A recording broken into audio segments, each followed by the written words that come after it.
Hey guys, Lucas here. Before you get into your super fun episode of Elwood City Limits, I just want to thank everyone for nominating us for the Best of Halifax Award, but the battle's not over yet. We still want to get into the top 3 because it's a big deal for us. The podcast gets a lot of notoriety from it. We get a fun plaque, and we even get invited to a cool party. So if you want all of those fun things for us here at ECL, just go to bestofhalifax.com and you scroll down to News and Media, and in the Best Podcast section, vote for Elwood City Limits. Thank you. I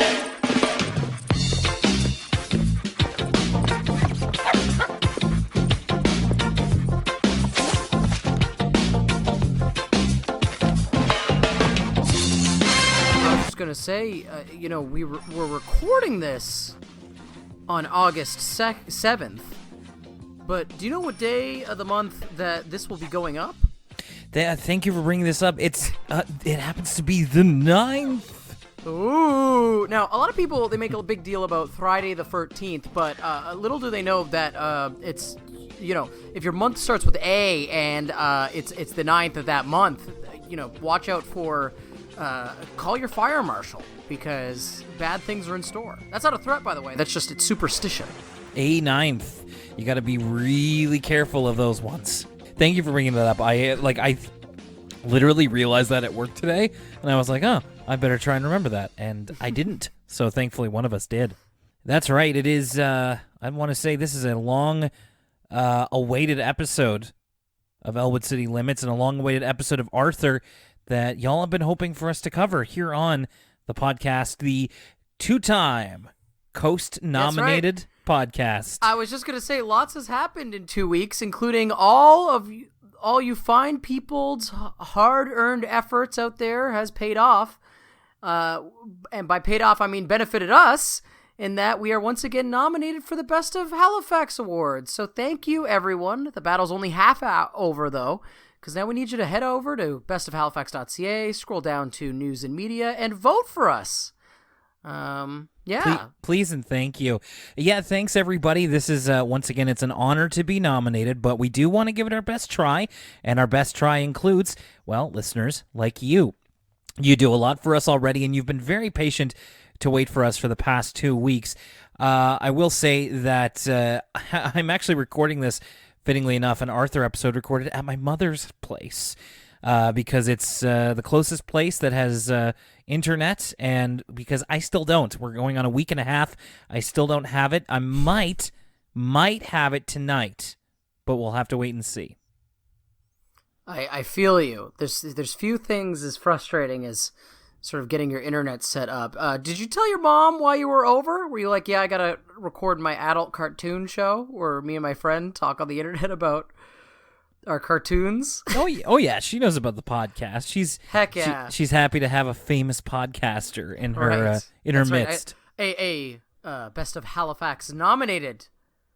Oh yes. Podcaster. Oh yeah. It's we try and keep it down low in the family, keeps us humble. And we also want to say thank you to can we call them friends of the pod now? Friends of the pod? I suppose I got a picture with them, so I'm not sure how you get friend of the pod status, but yeah, so we were both up in New Brunswick this past weekend.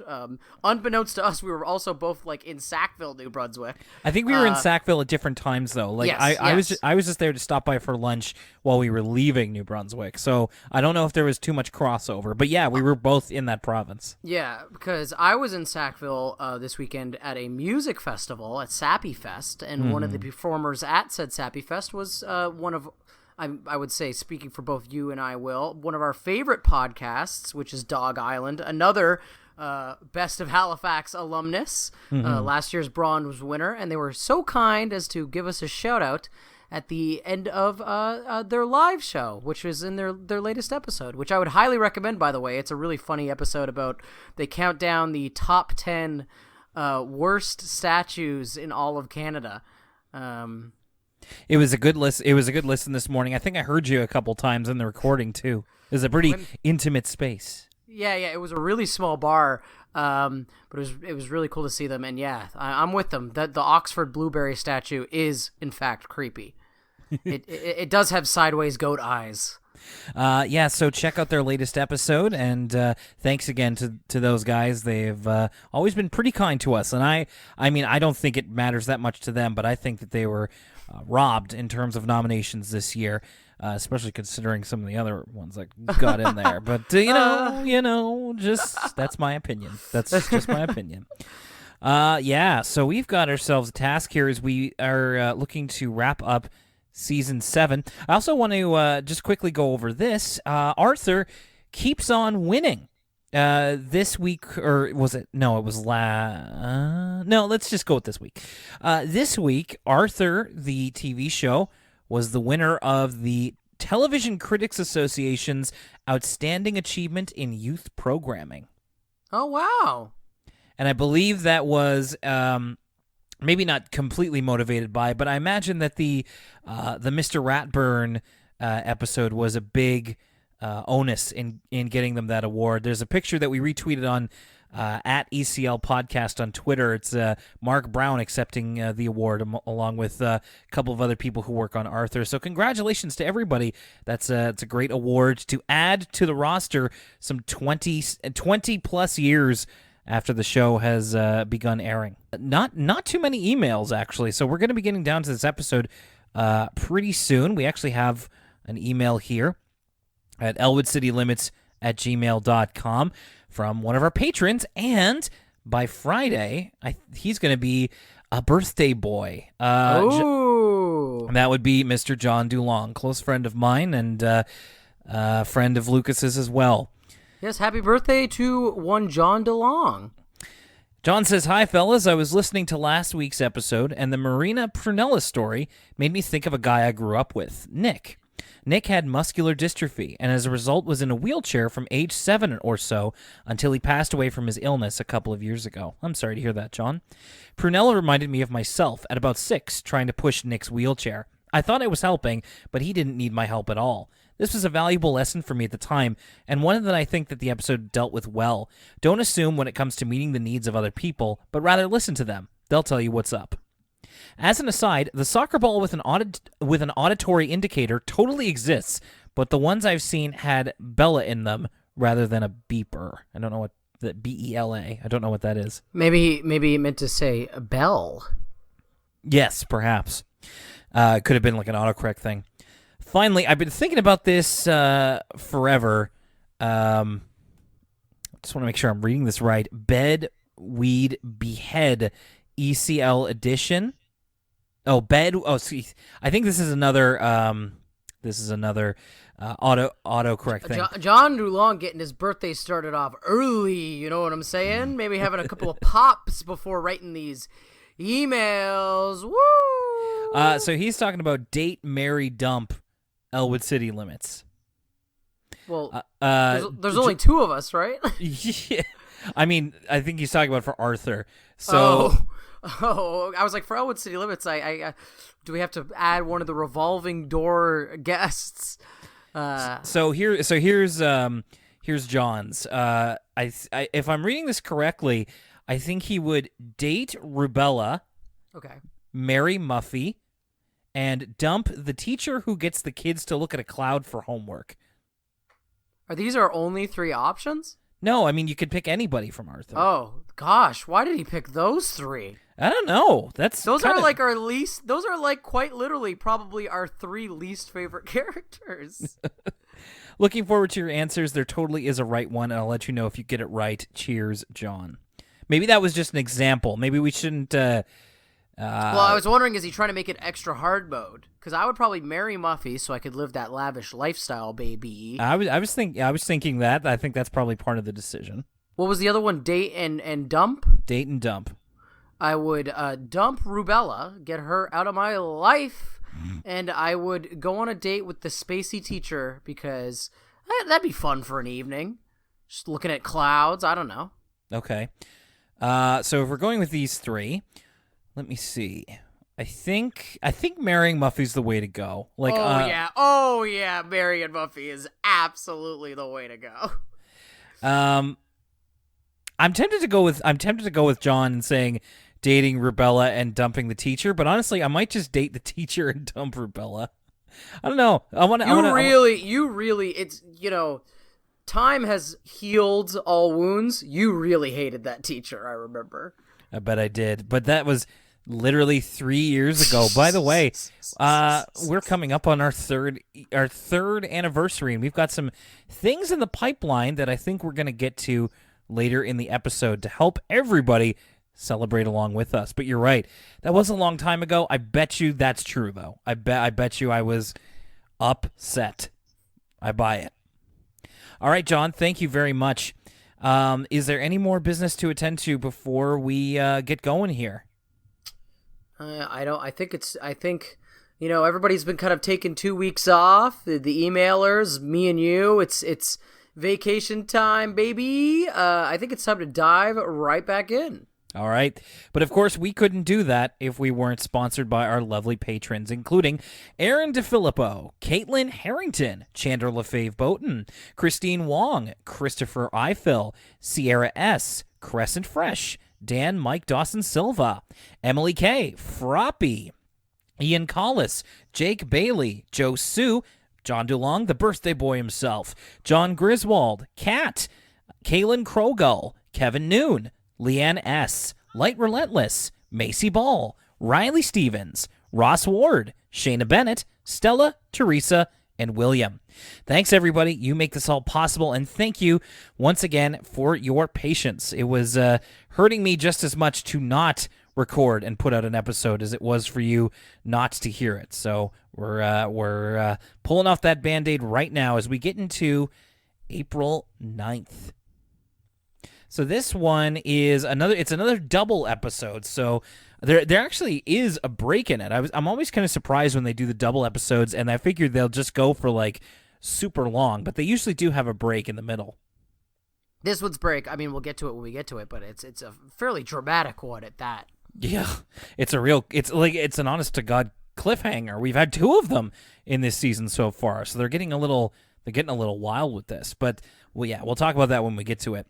So pretty much the episode starts off with we get this kind of narrative device where it's like Sue Ellen writing in a diary about what she remembers about April 9th, and then we kind of don't we just kind of do that at the very beginning and very end. It's a bookend, so we kind of don't hear from her very much anymore. We also get a look here into the chaotic life of the Reed family in the morning, which I always appreciate. We've gotten a couple of these so far where it's like, they're just like a regular family going about their day. Dad's got the 5 o'clock shadow, and he's like got a catering gig that he forgot about. That's right, at Arthur's school. He's like catering breakfast there, and everybody's running around. This is where I realized, through this intro, there's kind of multiple vignettes. We kind of check in with everybody. It's there's a largeness to this episode that's not present in a lot of other ones, both in its length and also I feel like we haven't had a big ensemble episode in a while. Usually the ensemble episodes are kind of light on plot, in that they're like, let's just see all these vignettes with all these different characters, where it's like the classic one is when they try to come up with their own holiday, and it's just like, okay, here's everybody's idea. But this is like, well, not to get, something's a brewing, and let's see how this all affects everyone. So we started Mr. Ratburn's class here. They had not particularly impressive results of a spelling test, and all of a sudden, actually, Mr. Ratburn smells the smoke before the fire alarm goes off. Oh, speaking of fire alarms, so it's funny that we were watching this episode today because there was a fire alarm at my work today. Oh, so, Art imitates life, or Arthur imitates life, or life imitates Arthur. I'm not sure which, but... Okay, so, of the 4 possible things that could happen to you in a fire, as told to us by this episode... did you see the fire and were traumatized? Was your dad in the fire? Was your journal destroyed in the fire? Or did you miss it? So I missed it. First of all, I don't think there actually was a fire. Okay, that's good. And it was technically at my work, but my work has multiple buildings, and it was not in the one I was working in. I just happened to be walking past the building that had been evacuated on the quad, and I could hear the fire alarm, but I think there was just like a spill or something. It wasn't I don't think there was an actual fire. Okay. And so I don't think any journals were hurt, to my knowledge. No dads in danger.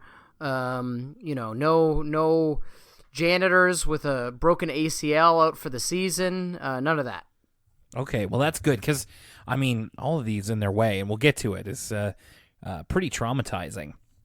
So, yeah, Mr. Ratburn smells smoke, and then all of a sudden, the fire alarm goes off. We actually have 2 fire alarms here, so it seems like in the classes they have the classic bell one, but then they also have a different, like, a real, like, it sounds like an alarm from Area 51 or something. The kids are Naruto running at it as we speak. Set the alarm off. So they're on their way out, and Buster, of course, by the way, in his vignette is sleeping through.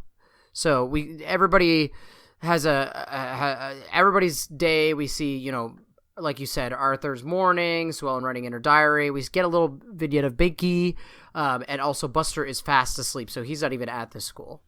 Yeah, so eventually the episode, we have 4 kind of through lines that we follow, and you mentioned them as much, but I'll just detail them here because we get a glimpse into how each of them starts. The thing that leads us from the cold open into the episode past the title card is that Binky himself sees the fire and Mr. Morris getting hurt because of it, and that really frightens him. It traumatizes him to see that. Arthur's dad, as you mentioned before, is catering at the school and is still trapped inside when Arthur and his classmates get out, so it really scares Arthur. Thankfully, they do get him out. He's okay, but it is a little scary, a little tense there for a second.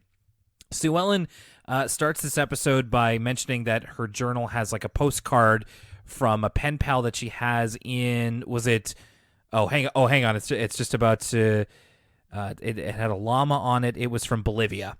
And she didn't accidentally, but she left her backpack in the classroom, and then the firefighters bring it out and like soak it with water, and her journal with all of her precious memories and mementos gets destroyed. That's right, with like the time she visited Bolivia. Yes.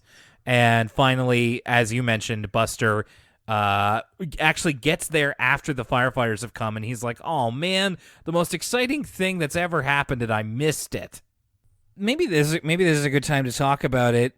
The entire kind of idea of this episode, and I couldn't really find anything concrete on this, but I think the idea and the accepted interpretation of this episode is that this is a way to show how people deal with trauma in different ways, specifically as a response to 9/11, which would have happened a year before this episode came out, roughly a year.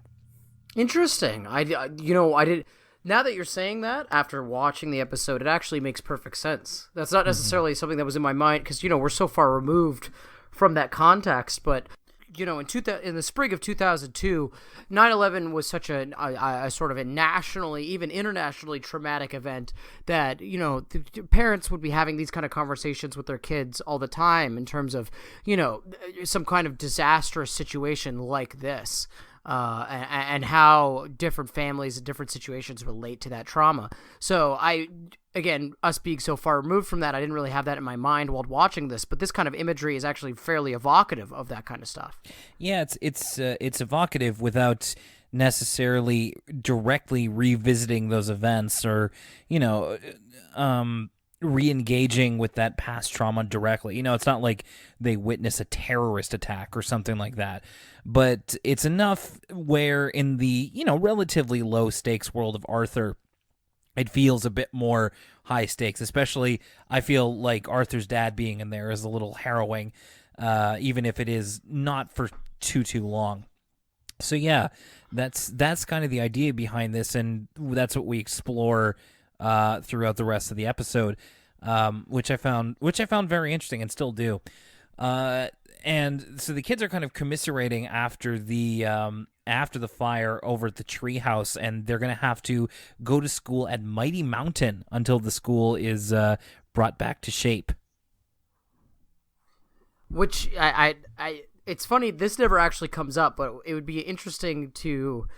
it's already a two-parter episode anyway, so I'm not sure how much... There's no real time to spare. But after all of the rivalry with Mighty Mountain, the kids really accept them with open arms. There's not really any sort of situation where they kind of butt heads or anything like that. Yeah, I mean, it's pretty friendly, all things considered. They're just like, oh, but Mighty Mountain beat us in everything. Like, that's that sort of approach to it. But yeah, you're right. Which is not true, by the way. The show has already established they actually beat Mighty Mountain in everything. Maybe that's why they're so nice. They've beat them into submission through athletics. But yeah, so everyone's still kind of feeling the effects of the fire. Arthur's really upset because his dad had to be rescued by the firefighters. Sue Ellen is still really distraught over her journal being destroyed and all of her memories. And Binky's just sort of... Binky's telling tall tales. So Binky's telling the kids at the treehouse how he saw the flames and he wasn't scared at all. Yeah, he's more just gung-ho about the fact that it didn't scare him, whereas later on there's a different character who's telling tall tales, but he's very much not letting on, although you can tell when Buster says, like, oh, I would think that would be scary with, seeing the flames and everything. He's like, I'm fine. I said I'm not scared, and I'm not, so stop talking about it. And you can tell that he's rattled in a way that we'll see later, and he... steals Buster's ice cream cone, and Buster says, that's weird. He usually only steals the top scoop. And I'm like, with what? His bare hand? Yeah, Binky's doing like that TikTok challenge where you grab the ice cream from the wrong end when the Dairy Queen employee hands it to you.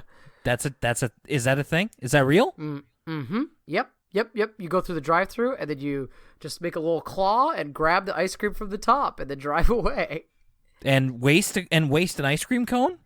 Well, I suppose you could eat it afterwards. You just got to be quick.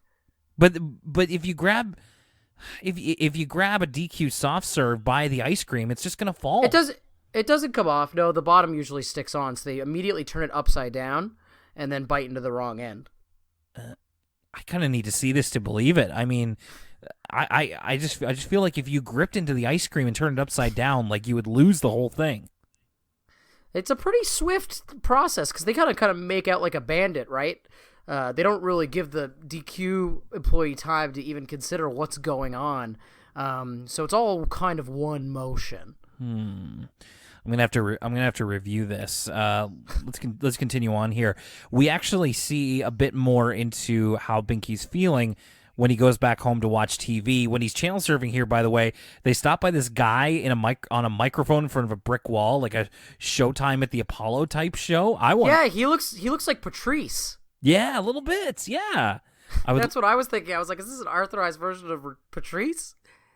I would love to see what Showtime at the Arthur Apollo is like. I wish they would have stayed on it, but he ends up. Do you know what? There's another channel he passes by where it's like a guy in his room and like a train is coming towards his door. Mm-hmm. I feel like that's a reference to something, but I couldn't remember. I just feel like I've seen that imagery before. But do you know what that might be referring to? I'm not certain actually. So your guess is as good as mine. Huh. So Binky ends up watching an episode of Bionic Bunny. And it's where Bionic Bunny is dealing with the villain. Is it Hothead? I think yes, I think it's Hothead. Hothead, and the kitty's name is Fireball. Fireball. How many of Bionic Bunny's enemies are children? Because there's that is a running theme. Huh? I never even thought about that. There's Hothead. There's Kodo from the Crab Nebula, which disguises itself as a child. There's Elias Howe, who was a child as well. It just seems wasn't the Iceman standee he fought like a tiny because that guy was either very short or also a child. Who, Mr. Melt?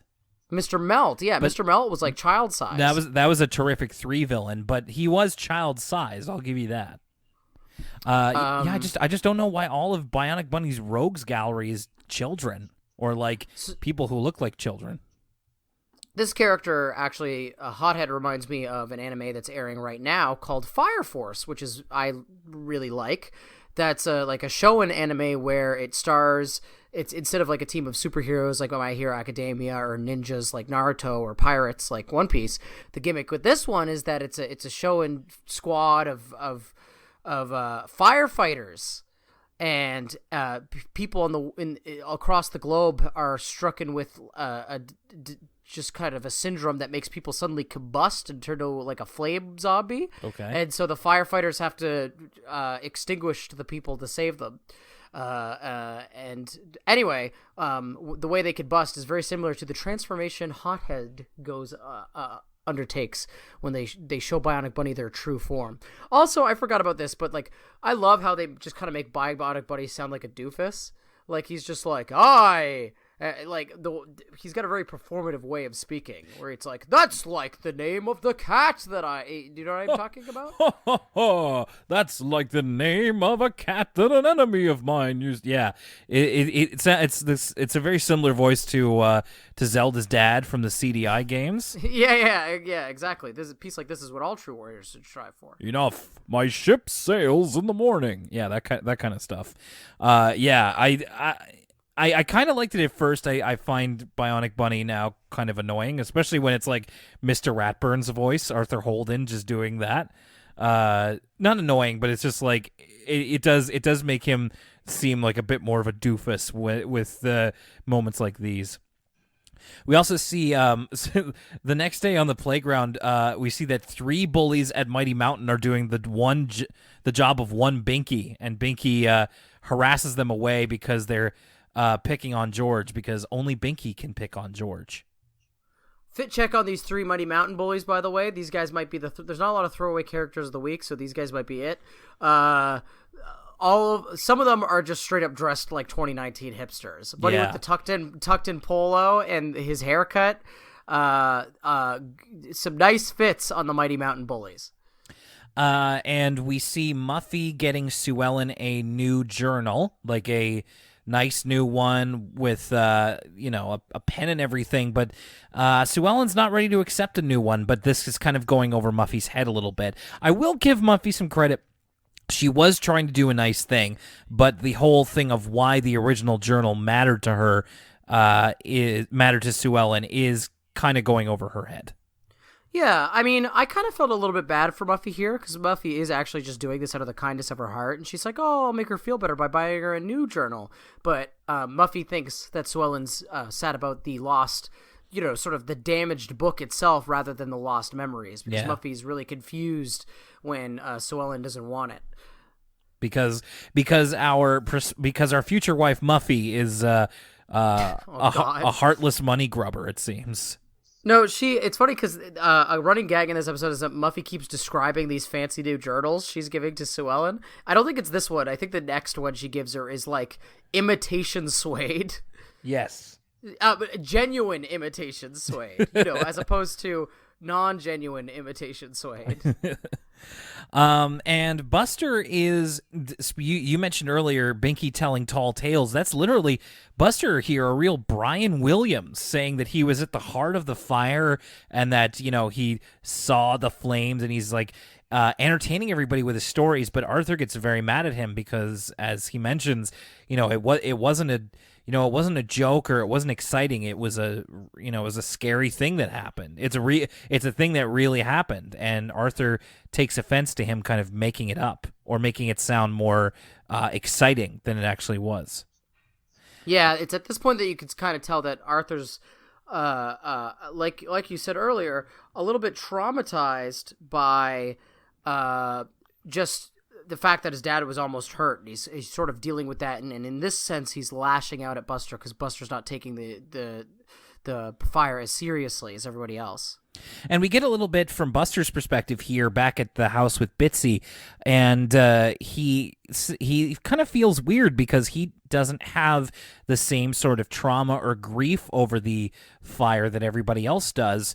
But, his mom says that in time he might have some kind of emotional reaction to it. You can never tell. I do like that this episode explores, it's different forms of grief, including the guilt over a lack of grief about a thing, which I feel like isn't explored enough. Because I imagine that there were a lot of kids, I think maybe this was kind of my thing as well. Being a Canadian and, just kind of hearing about what happened on 9/11 in my 6th grade class, it kind of didn't hit me. And I even when I found out later what was going on, like I didn't have an emotional response. I wasn't afraid. I kind of wasn't anything. And I imagine that kids, when they see the ways that other people, how it affects them, and they feel like, well, why don't I feel like that? And the episode kind of saying, well, that's okay. You don't have to feel one way or another, or even at all.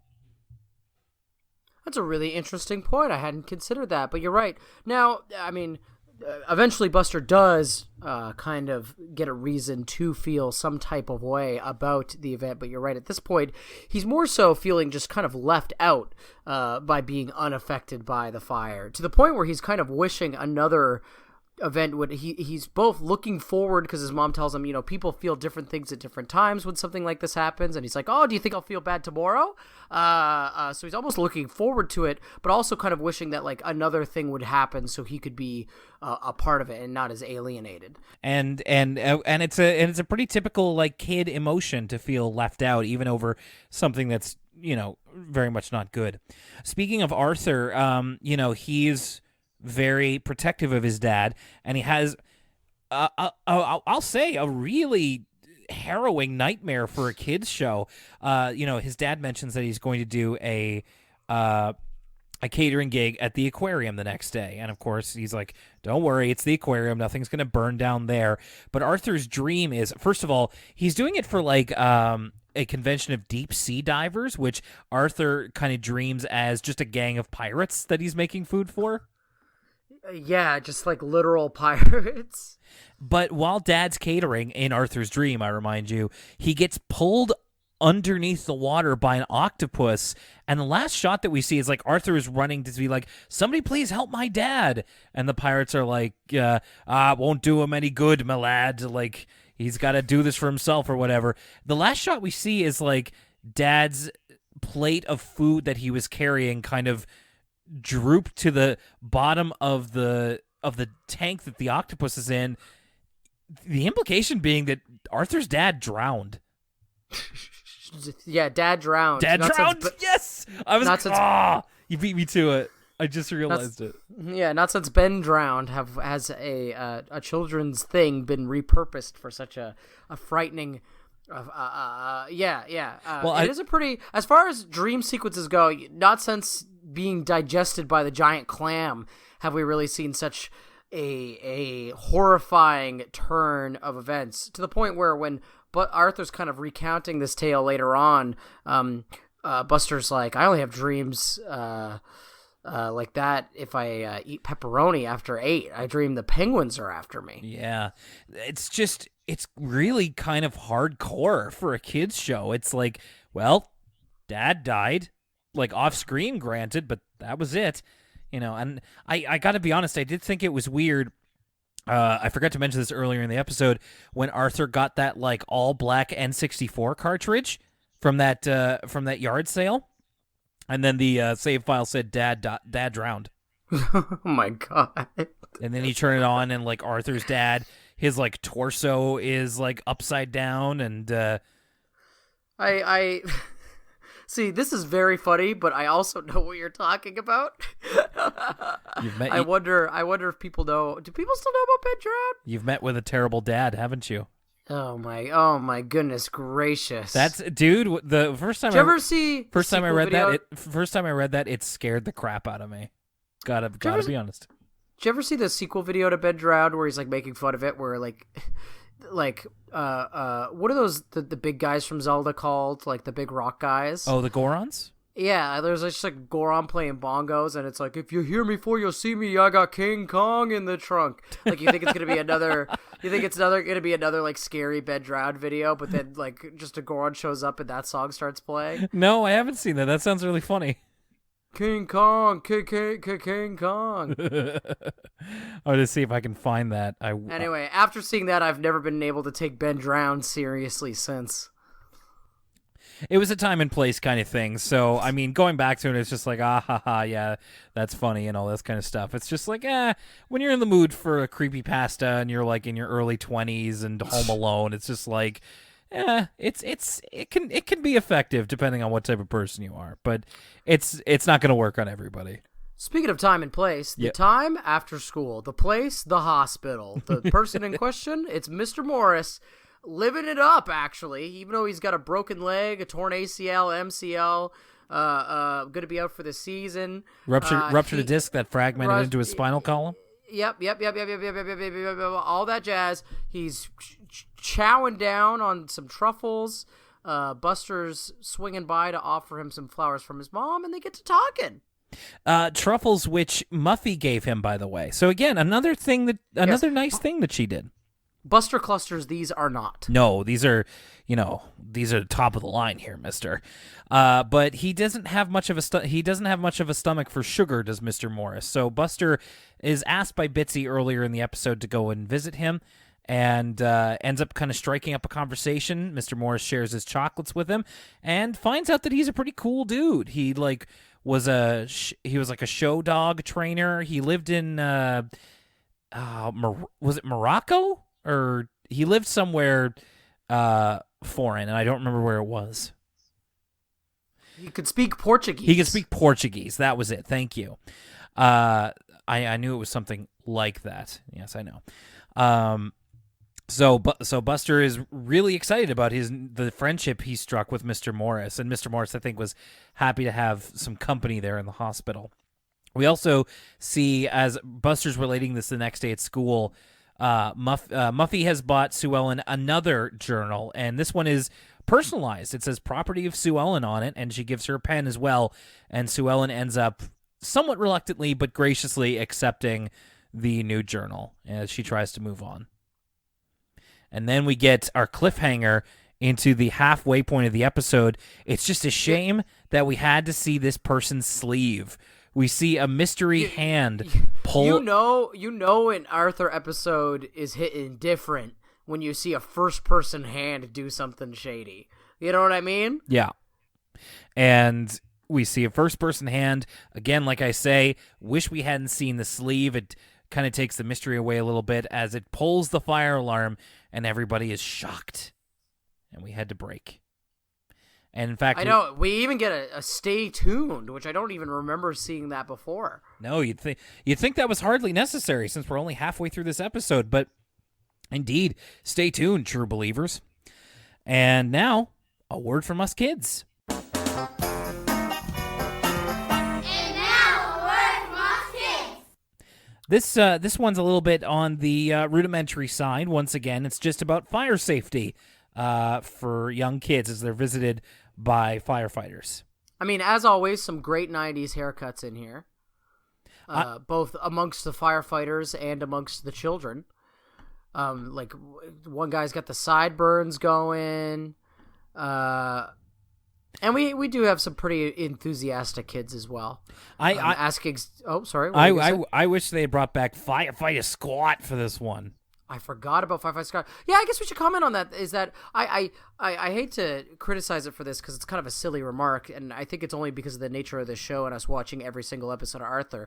But this episode, I feel like would have it's a pretty impactful episode. Again, especially given the context of like what you said about the sort of 9/11 implications and stuff like that.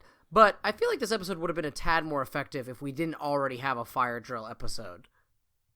Yeah, I guess so. I think it's like they wanted to do one thing, but you also couldn't go all the way in replicating it. You know what I mean? Like I kind of said. Well, I think these episodes are about kind of very different things, right? Because this episode is more about, again, like the trauma of the fire, where I think the reason I bring this up during this A Word From Us Kids is this A Word From Us Kids is just very much about fire safety. And that's kind of what that other episode is more so about. Less about the more, the deeper implications of the event and more so just on the actual, like, okay, this is what you're supposed to do if a fire happens. Yeah, less on the logistics, exactly. And they actually end up creating a little piece of the Arthur website to go to for fire safety tips. Unfortunately, it is not up anymore. I will also say that one of the kids asks, I loved the question of what happens if the fire station catches on fire. Yes. And the firefighters are like, like they have to think about it for a second. Oh, yeah, I think one of the firefighters who also has a pretty strong accent's like, oh, geez, I got to think about that one. Always ask him to be the stumping questions. And, yeah, that's pretty much it. Another kind of, not common, another kind of pain. No, what am I trying to say here? It's just kind of another word from us kids. It was fine. There's nothing like other than some fits here and there or like a funny line. That's about it. And before we move on with April 9th, let's hear a word from us. And now a word from me, Lucas Mancini of Elwood City Limits. Don't forget to chat with your Elwood City Limits pals on social media with facebook.com/Elwood City Limits or at ECL Podcast on Twitter. We also have a Tumblr, elwoodcitylimits.tumblr.com, and an Instagram at Elwood City Limits. If you want to send us a question, send us an email and get it read on the show at elwoodcitylimits@gmail.com. You can find the entire episode archive at elwoodcitylimits.libsyn.com or on your favorite podcast service. If we aren't on your preferred podcast app, let us know, and we'll do our best to get on it. Thanks as always for supporting us here at Elwood City Limits. Now, back to the show. And now, back to Arthur. Okay, so like we said, we're into one episode, and we're back with April 9th as the kids are kind of ushered outside as the fire alarm has been pulled, which is, everybody's kind of a bit on edge about it. And then Binky comes out of nowhere and thought it was really funny to see everybody run at the fire alarm. But he was also very impressed with how timely the firefighters were in getting there. And everybody kind of looks at him. And he's like, "You didn't think that I pulled it, did you?" And I'm like, This was one of the funniest moments in the episode because there's just the way Binky is talking here, and when he pulls out the paper out of he's like, "Huh, how interesting how the firefighters got here in exactly 3 and something minutes." Like he's outing himself so much that like the timing and the way he delivers his lines, and then the firefighter's like, "Is this your knapsack, young man?" I thought this was very funny. Yeah, and he does kind of like the way he acts offended of just like, "What, you don't think I could have done that?" Like he lays it on a bit thick. I thought that was a good touch. And then the firefighters find his backpack by the fire alarm that was pulled. So he did it to himself. He ended up snitching on himself. So Binky's in trouble. And he has to read this. This I thought was funny. It's like I'm sure they still get kids to do this to some degree, but the idea of Binky writing out his apology and then reading it in the most insincere tone of voice, I thought was actually pretty funny. Oh, and you know what? I lied. The Mighty Mountain Bullies are not the throwaway character of the week. The throwaway character of the week is the Mighty Mountain Principal, who somehow looks just as hapless and sort of disheveled as Mr. Haney. We only see him for like a brief frame, but I was like, ooh, I want to hear more from that guy. Yeah, it's like Principal Schmaney over here. It's like, it's basically his Oddworld counterpart. So instead of punishing Binky in like a straightforward way, and of course, I think this is worth noting, and because Mr. Haney like straight up asks him like, "So why did you pull the fire alarm?" Binky's just like, "Oh," and I thought that was a pretty genuine little kid way to react to something like this. Especially, it's like we know why he did it, but he's not quite there yet. Yeah, he hasn't cognitively put the pieces together. So, Mr. Haney has Binky clean up garbage with Oliver Frensky. He's back. Very happy to see him. We haven't seen him in a minute now either. No, it's been far too long. We've seen like cameos here and there, but this is the most involved he's been in an episode for quite a long time. And so he mentions to Binky that he was actually a volunteer firefighter at one point as well, and kind of just talking to him about like, I saw a fire before and it was pretty scary. And Binky's still very much in denial of just he saw the fire, but he wasn't scared. And Oliver just like, okay, whatever. And that will come to a head pretty soon here. We get more time with Buster and Mr. Morris, as Mr. Morris is talking about a time in his life when he saw what he believed to be an alien sighting, a UFO sighting, I should say. And I was wondering if this was the UFO sighting from Signs? Well, no, not from Signs. It depends on how old Mr. Morris is, but from Elwood City's history. If you remember in their play, sort of chronicling the history of Elwood City, one of the star moments in the play was the famous UFO sighting. And I wonder if this was the same one, right? I feel like that one was a bit more at like the turn of the century. This feels like it was like maybe 20 or 30 years ago. Maybe I thought it was like the 50s, and that still might be a little too early. But I don't know. You never know. That's actually good looking out. We could certainly purport that that's what's going on there. And I also just gonna say this real quick. Mr. Morris was at a dog show. He was grooming dogs. He used to be a dog groomer. Talking about all these different breeds of dogs. Don't think about it too much. And moving on. It's dogs grooming dogs, Lucas. They're laughing at us. Like when earlier in the episode, Buster does say that Mr. Morris is a dog groomer, and I'm like, does that just mean he's a hairdresser?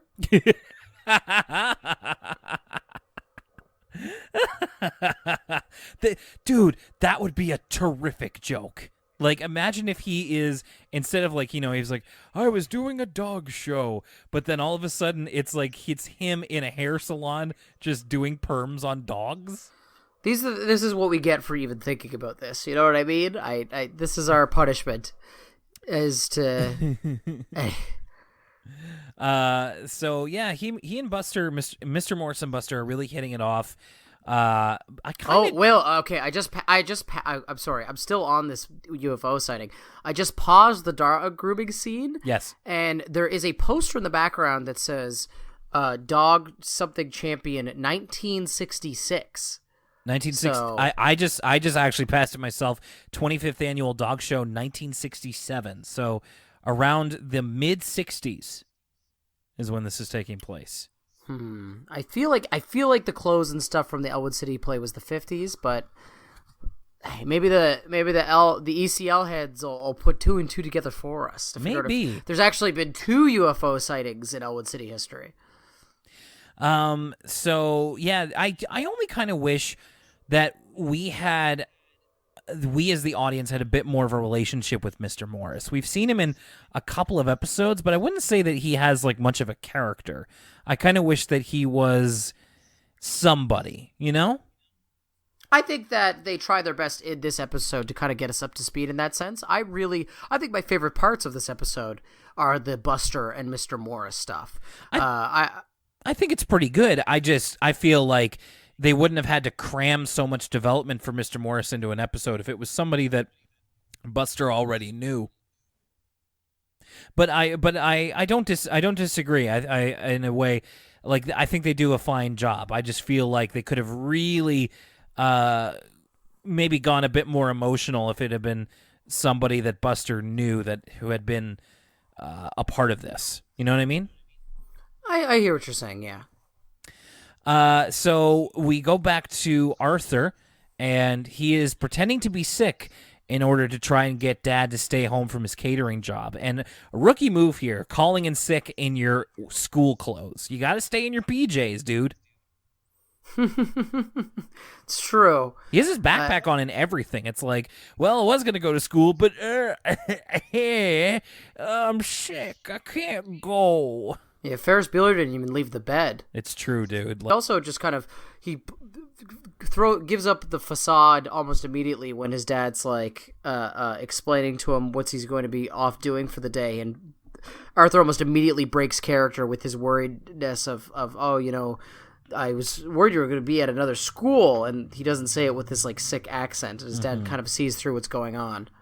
So I liked this part here. It's a bit of character depth for Dave Reed, which we don't get very much. He tells Arthur about a time in his childhood when Grandma Thora was in a minor car accident, and it made him worried every time that she would go out somewhere that she wouldn't come back. So he had this game that he would play with himself where he would shoot crumpled up paper into a basket, and if he made more shots than he missed, then Grandma Thora would come back okay. Except one day he forgot to do it, and it turns out that she was just fine. And in the end, I think basically what he's saying is that, not to worry about him. He says, I'm the ones who's supposed to be worrying about you, which I feel like Dad's advice is okay for trying to keep anxiety under control in terms of like finding a bit of a coping mechanism.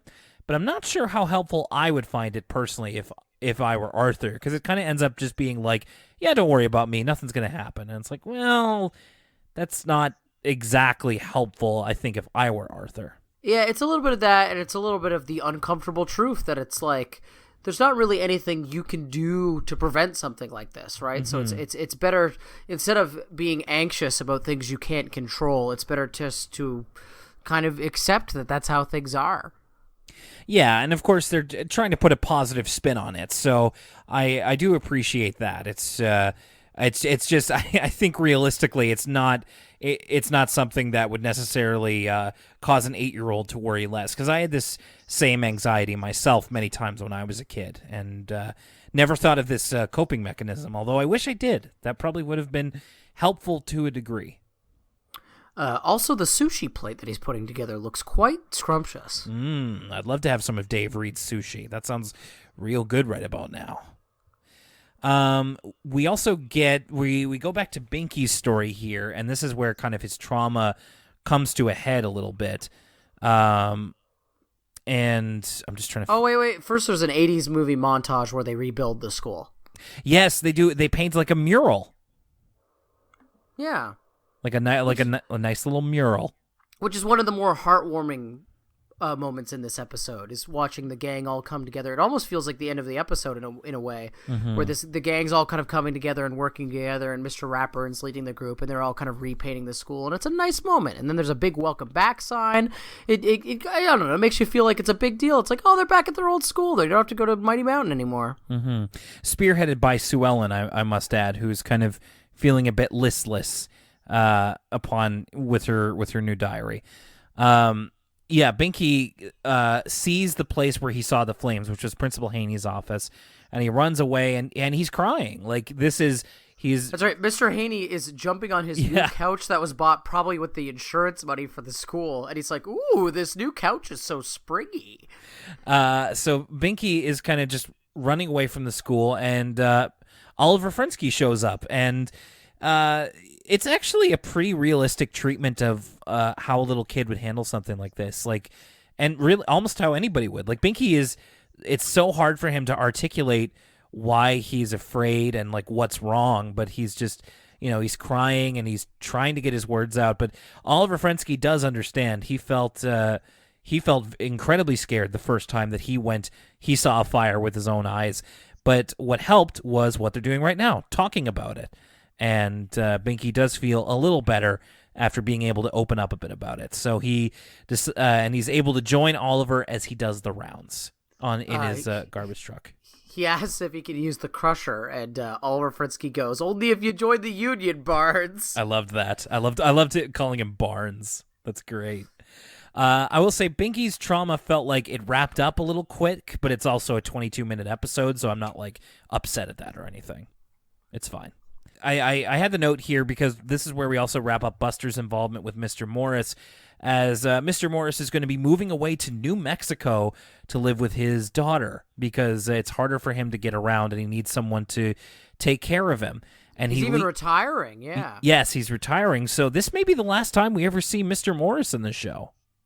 What did you catch? What he's got movers taking stuff out of his house, and he mentions records. Yeah, I looked this up, but I couldn't find exactly what it was that he was saying. It's I wish I knew. I tried Googling it, like, just phonetically from what he says, because it wasn't something I was familiar with, and I was like, is this real?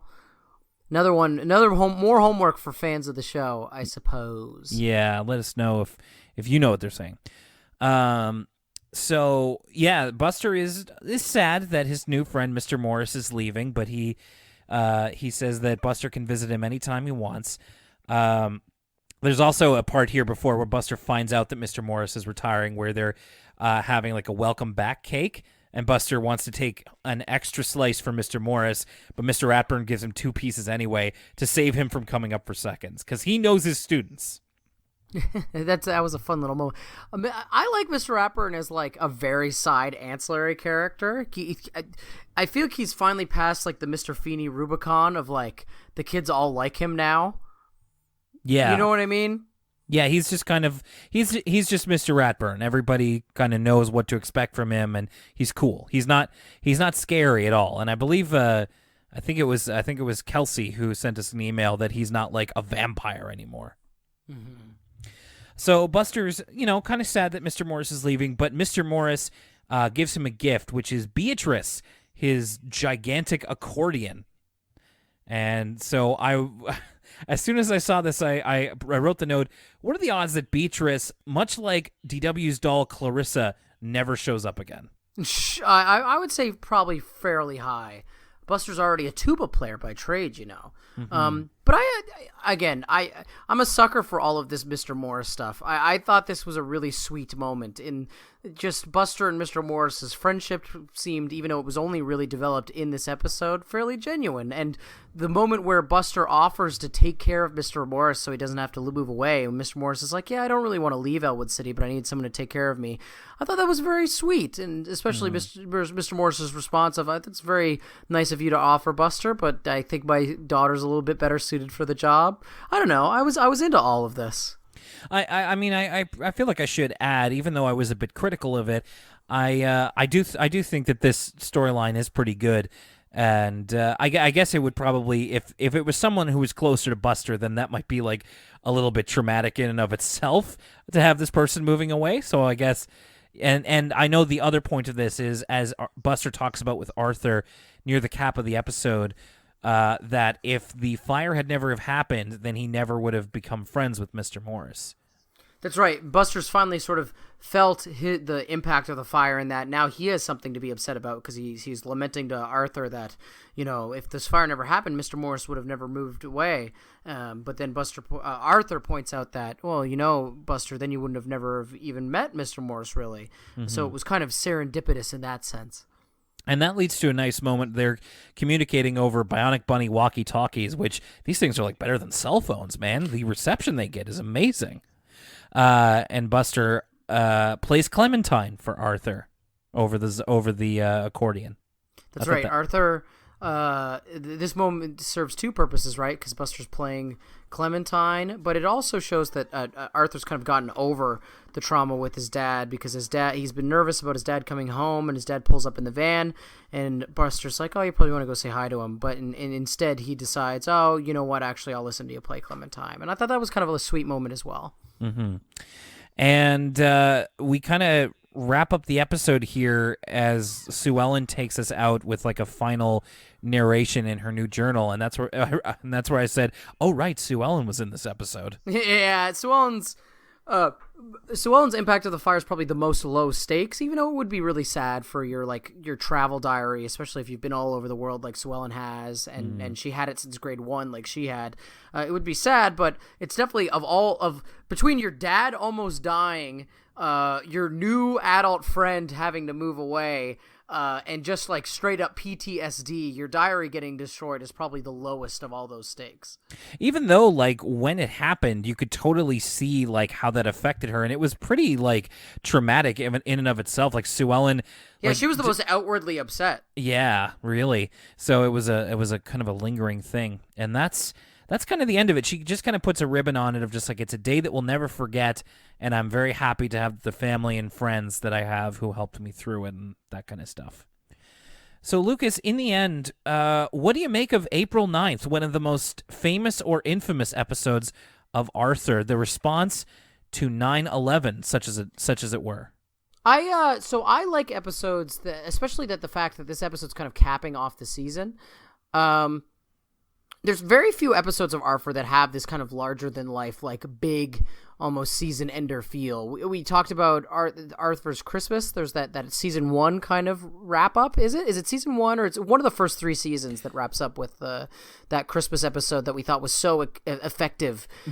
Was that the New Year's episode? The New Year's episode. Yeah. There's that New Year's episode. There's an episode we actually recently watched, which is the 100th anniversary of Elwood City. Mm-hmm. But I think you could add this episode to that kind of those 3 big ones. I think that those kind of 3 episodes are in a class of their own, not in the sense that they're better than any other episode, but they have more oomph. There's just like a bigger, more important feeling to them than other episodes. And so I think this episode's kind of special in that it also captures that kind of unique feeling. So I feel like there were a couple of ways for this episode in which I was kind of critical, and I stand by what I said for the most part, other than the parts that I kind of contradicted in this episode. But I think what I appreciate most about this episode is that it was trying to do something that not many other television shows, let alone kids animated shows, were trying to do in processing a really, really difficult part of history, especially for kids to understand. And I think that in that sense, this episode is pretty successful in what it tries to do. I think it's also timeless in the sense of, Lucas, you didn't even know that that's what it was about. And I think that you don't need to know that. I think that it's also works very effectively as a study of how kids process trauma, or how kids can process trauma. I mean, Arthur's dad literally almost dies twice in this episode. How many episodes could you say that for? Yeah, that's real. Like, we talked about stakes. Remember when we were like, is Pal gonna die in this episode? That was like the highest Arthur stakes ever. Yeah. I think this one now has that crown. But at least, yeah, you're right. Dad almost died once in real life and almost died once in the dream world. So, in fact, I think he does die in the dream world. Yeah, he does. Like, that's like a backdoor pilot for an Arthur Freddy Krueger spinoff right there. A Nightmare in Elwood City. So I think that it was pretty successful in the ways that it did. And of course, it's only 22 minutes. It doesn't have time to, like, really investigate what grief and post-traumatic stress and trauma is all about. But it really lets you know that I think the message is that there are different ways that people process a traumatic event, and no one way is better or worse or more or less valid than the other. And and even if that means not having any grief at all. And I think that that's an important thing to be able to at least introduce to kids. I think it takes a while for a young mind to understand that, especially, it just takes a long time for somebody so young to understand that. But I think they did a good job in introducing that. And it's an entertaining episode. There's a lot of little asides here and there, like the Mr. Morris's story about the alien abduction and, the Bionic Bunny cartoon and all that kind of stuff. There's little things peppered throughout the episode that really make it memorable, aside from the fact that it's the 9/11 episode, quote unquote. So I think that I almost wish that I thought that this was going to be in the next season, and I almost feel like it's a bit unfair to have 2 big 2-parters in the same season. But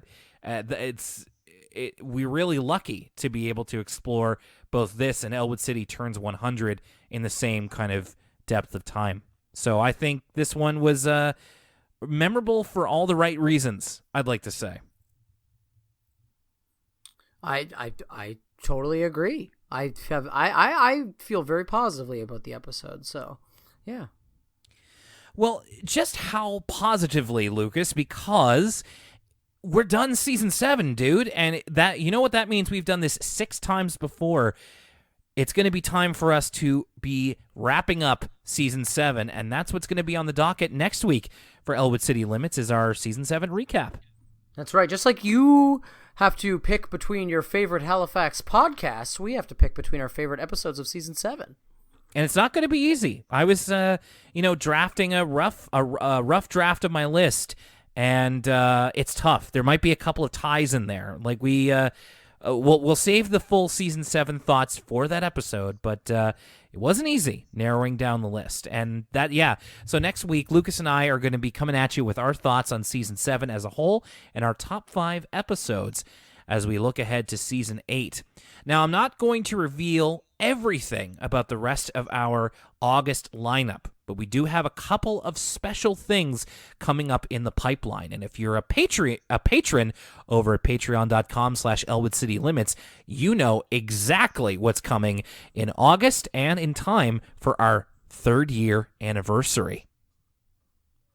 Some exciting stuff. I'm really going to be happy to let you guys have that for our 3 years. And we've also got another special episode coming up before we start off season 8. That's right. Lots of stuff to be excited about in the dog days of summer. Hot boy summer continues here with Elwood City Limits. And, it's going to be a while, Lucas, before you and I have a traditional ECL episode again. But when we come back, the first episode of season 8 is going to be Dear Adil and Bitsy's breakup. Whoa! Oh my goodness! Yeah, we're starting off hot, dude. We're changing the lore. We're changing the game here. It's gonna be wild. Well, Lucas, it's been a fun time getting through season 7 with you, and I really look forward to hearing what your thoughts are going to be on the season next week. I can't wait. I love our season ender episodes, and yeah, I'm excited for the surprise that we have for the Patreon subscribers, our big 3-year anniversary. Mm-hmm. So we're gonna have to talk about that once we stop the recording. So let's stop right there. My name's Will Young. Thank you everybody for your patience, and hoping to talk to you again soon. And for Lucas Mancini. They're all true accounts told to me by actual witnesses. We'll see you next time.